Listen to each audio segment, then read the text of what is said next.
because of his other duties after his testimony, I think he probably will be headed back to the House, but we appreciate you coming over. Congressman Emmer, you are recognized for your opening statement.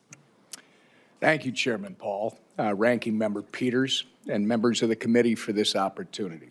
It's not every day a lowly House member gets to address the upper chamber. I also want to acknowledge the other witnesses, constituent and friend Majority Leader Harry Niska, as well as Commissioner Snell and Attorney General Ellison, for being willing to offer their insight into this very important issue. I look forward to Attorney General Ellison being forced to answer for his role in tying the hands of law enforcement in order to protect criminals.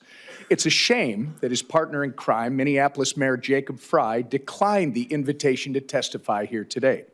Frey clearly has no problem talking about Minneapolis to any member of the media who will listen, so it makes you wonder if he's too afraid to repeat those same lies under oath. I guess time will tell. As the representative of Minnesota's 6th Congressional District, I have witnessed firsthand the consequences that come when our Democrat state leaders prioritize criminal illegal aliens over law-abiding Minnesotans.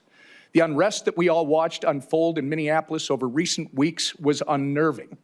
It was heartbreaking, and any loss of life is tragic. But make no mistake, it was all a direct result of radical sanctuary state and city policies in Minnesota. By preventing local law enforcement from working together with federal law enforcement, they have turned Minnesota into a safe haven for criminal illegal aliens. We're talking about murderers, rapists, gang members, and child predators. Now, before you hear dizzying spin from one of the other witnesses here today, let's take a closer look at how we got here.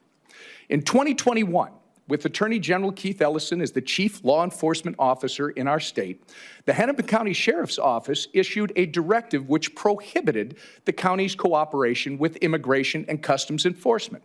4 years later, Ellison issued 2 legal opinions arguing that Minnesota law prohibits state and local law enforcement agencies from holding someone based on an immigration detainer if the person would otherwise be released from custody, and limiting county sheriff's ability to enter into 287G cooperation agreements with federal law enforcement. What happened as a result?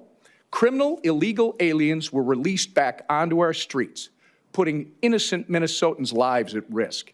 Take the case of Victoria Eileen Harwell, for example, a Minnesota mom who was allegedly killed by an illegal alien in a drunk driving car crash.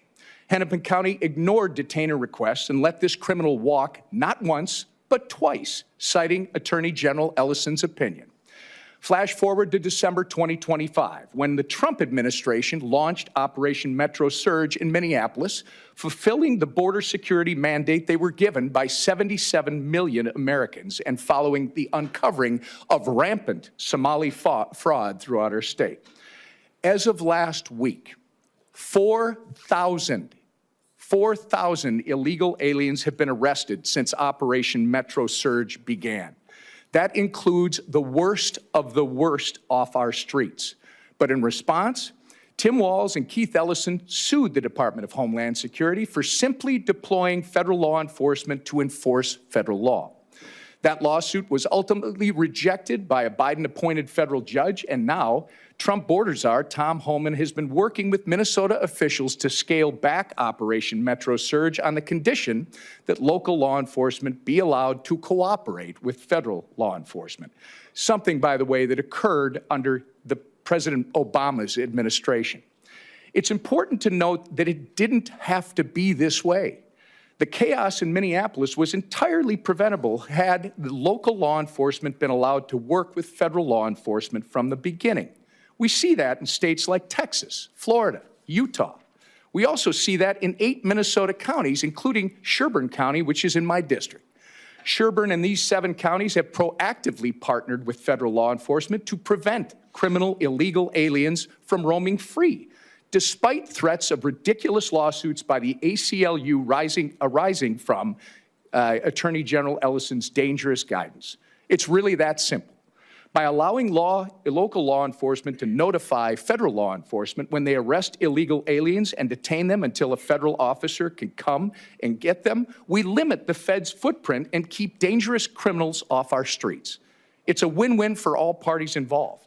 But Tim Walz, Keith Ellison, and Jacob Frey are so beholden to their radical sanctuary state and city agenda that they've lost all common sense. And now here we are today with innocent lives lost and chaos in our streets. It's horrible, but entirely preventable. And it makes you wonder, why are Minnesota Democrats so keen on protecting criminal illegal aliens?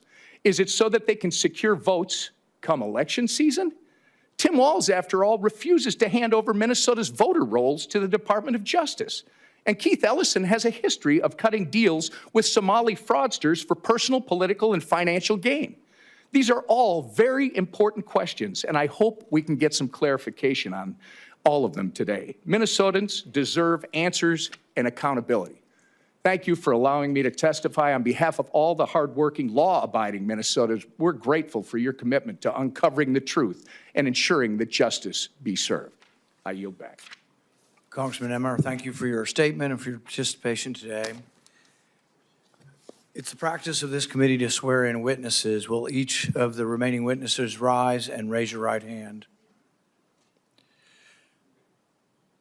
Do you swear that the testimony you will give before this committee will be the truth, the whole truth, and nothing but the truth, so help you God?